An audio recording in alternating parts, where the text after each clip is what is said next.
Тарыдан ПП чизкейк дайындаймыз. Ол үшін қайнап тұрған сүтті тарыға құйып, бетін жауып, шетке қойып қоямыз. Қанша грамм екен астына жазып кетемін.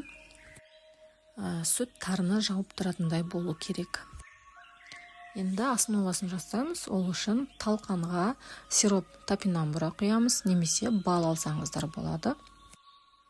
Бөлме температурасында сары май немесе ерітілген сары май. Мен ерітіп қостым. Енді осының барлығын жақсылап араластырып аламыз. Қолмен араластырған жақсы. Біркелкі масса етіп араластырып аламыз. Сосын форманың түбіне пергамент төсеп, сол формаға осы талқанды саламыз. Қасықтың көмегімен немесе стаканмен біркелкі етіп жайып шығамыз. Егер қажет десеңіз, бортикпен жасауға болады. Менің үйдегілерім жент көп жей бермейді тарыны, сол үшін мен тек түбіне ғана жасадым. Міне осылай стаканмен біркелкі етіп жайып шықтым, тегіс қылып. Основасы қолданылған талқаныңызға байланысты болады. Талқан 3 түрлі болады. Бидайдың талқаны, тарының және жүгерінің. Менде тарының талқаны. Енді начинкасын дайындаймыз. Начинкасын негізі әр түрлі дайындауға болады.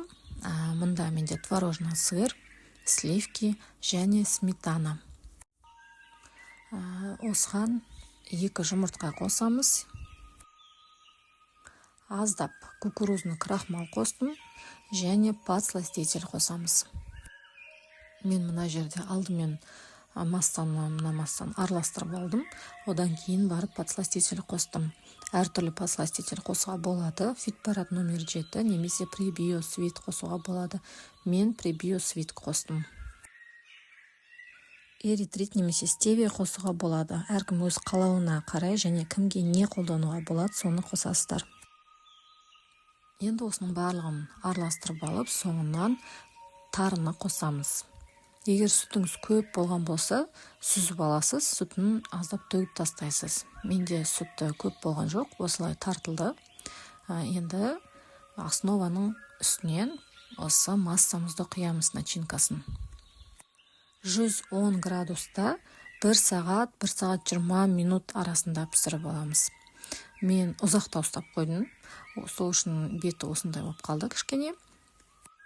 Бетін әр түрлі етіп әсемдесеңіздер болады. Клубника деген сияқты қойып, немесе шоколадты ерітіп бетіне құйсаңыздар болады. Ал мынау бортикпен жасаған кезде және 110 градуста 1 сағат пісірсеңіздер, осындай әдемі болып піседі. Жасап көріңіздер, өте дәмді.